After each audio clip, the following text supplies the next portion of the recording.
मध्य प्रदेश में बेरोजगारी और नर्सिंग घोटाले के मुद्दे को लेकर युवा कांग्रेस कल मुख्यमंत्री आवास का घेराव करेगी। यूथ कांग्रेस के प्रदेश अध्यक्ष मितेंद्र सिंह ने बताया कि क्या हुआ तेरा वादा कार्यक्रम के तहत 4.5 लाख से ज्यादा पत्र आए हैं। इन पोस्ट कार्ड को बोरियों में भरकर कल मुख्यमंत्री को देने के लिए सभी युवा सीएम हाउस जाएंगे। मितेंद्र सिंह ने कहा कि सरकार युवाओं को सपने दिखाकर उन्हें अधूरा छोड़ देती है। प्रदेश की उन्नति को लेकर युवाओं को लेकर सरकार के पास कोई रोड मैप नहीं है। उन्होंने कहा कि सरकार को चेतावनी देने और जगाने के लिए युवा करेगा क्रांति कार्यक्रम के तहत मुख्यमंत्री निवास का घेराव करेंगे।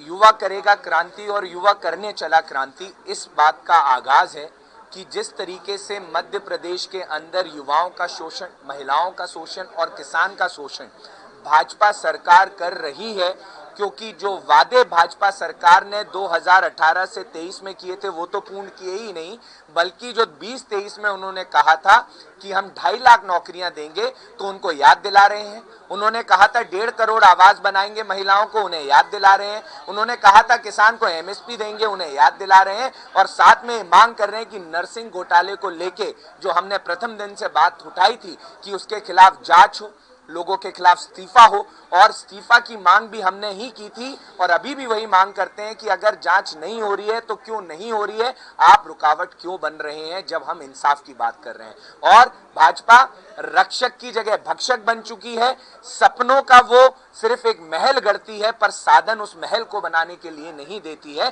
क्योंकि भाजपा की कथनी और करनी में अंतर है। मैं इतना कहना चाहूंगा कि कल आप सभी वहां आइए, हजारों की संख्या में कल युवा ये पोस्ट कार्ड लेके गूंज करेगा पद यात्रा के तौर पे वहां से मंच से भाषण होने के बाद। और हमारा प्रयास है कि ये सभी पोस्ट कार्ड लेके वहां जाएं और प्रधानमंत्री जी से, हमारे मुख्यमंत्री जी से कहें कि आदरणीय मुख्यमंत्री जी, ये जो 4.5 से 5 लाख पोस्ट कार्ड आए हैं इनकी सुनवाई कब होगी। और ये आप देख सकते हैं, हमने घर घर जाके, भला वो किसान हो भला वो महिला हो, सबके पोस्ट कार्ड पे साइन है और आपसे वो गुजारिश कर रहे हैं कि हमें इंसाफ दीजिए इस प्रदेश में, क्योंकि कम से कम पिछले 1 साल के अंदर 1400 युवाओं ने आत्महत्या की है, किसानों ने आत्महत्या की है, तो इनकी जिम्मेदारी कौन लेगा। और हम सिर्फ एक इंसाफ की लड़ाई लड़ रहे हैं और एक इंसाफ की बात करने के लिए ये कल एक पहल है, एक गूंज है, और ये गूंज ऐसे ही हम दहाड़ते रहेंगे जब तक युवा, किसान, महिलाओं को सम्मान नहीं देगी ये सरकार और न्याय नहीं करेगी। जैसा कि आप सबको पता है कि आज से 2 महीने पहले प्रदेश अध्यक्ष यूथ कांग्रेस भाई मितेंद्र सिंह जी के नेतृत्व में इस सरकार के जो वादे किए गए थे उन वादों को लेकर के एक बृहद कैंपेन पूरे प्रदेश में चलाया गया, जिससे ब्लॉक और गांव से लगभग 4.5 लाख के आसपास पोस्ट कार्ड हमारे पास कलेक्ट हो गए हैं, जिसमें हमने पोस्ट कार्ड भरने वालों से सिग्नेचर भी प्राप्त किए। इस प्रदेश के अंदर जिन मुद्दों पर मितेंद्र जी ने बात की है, उसके अतिरिक्त आज इस प्रदेश में SC/ST महिलाओं पर, SC/ST समाज के लोगों पर टारगेटेड हमले हो रहे हैं।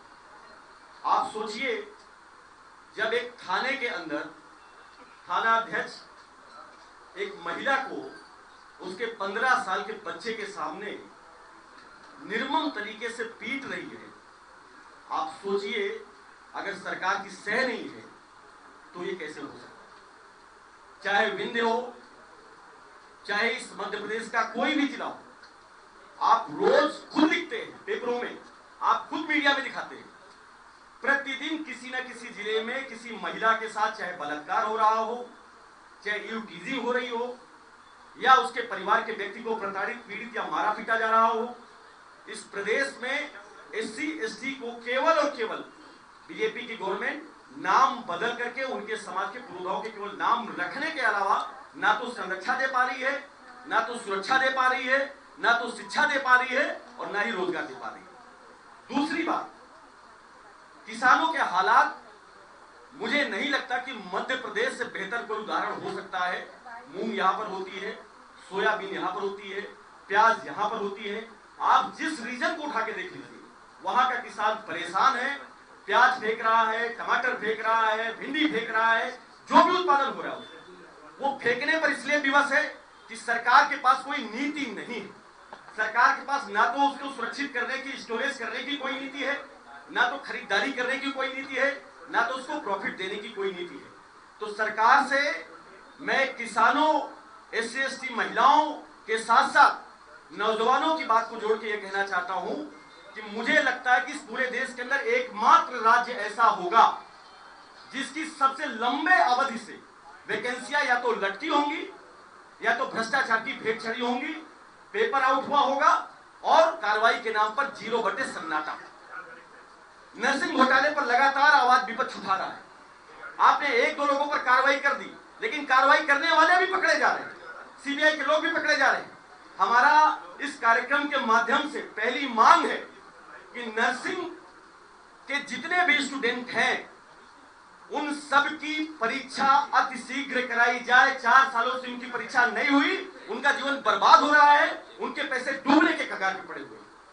पहले परीक्षा कराइए। आप जांच के नाम पर आप लटका के रखे हैं, कर रही है, तो दुनिया जानती है कि बीजेपी का काम सिर्फ जांच के नाम पर लटकाना है। कब रिजल्ट आएगा उसके चक्कर में युवाओं का भविष्य क्यों बर्बाद कर रहे हैं आप?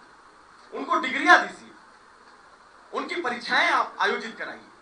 तो इस देश का, इस प्रदेश का नौजवान, इस प्रदेश की महिला, इस प्रदेश का किसान यदि पीड़ित है तो यूथ कांग्रेस प्रत्येक मुद्दे पर अपने आप को जोड़ करके इस पूरे प्रदेश में आंदोलनरत रहेगी।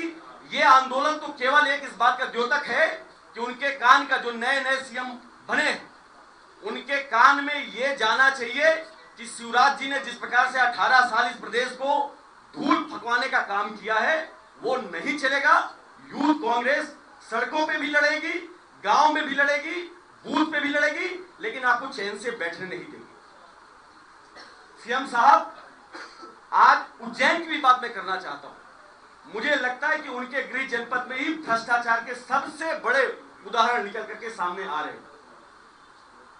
ऐसी परिस्थिति में हम यूथ कांग्रेस के सभी साथी जो कल प्रोटेस्ट करने जा रहे हैं उसमें 4 चीजें क्लियर कर देना चाहते हैं कि हमने इस अंतर्देशीय के माध्यम से, इस पोस्ट कार्ड के माध्यम से हमने वो 4 मुद्दे वही उठाए थे जो आपने वादे करके सरकार बनाई थी।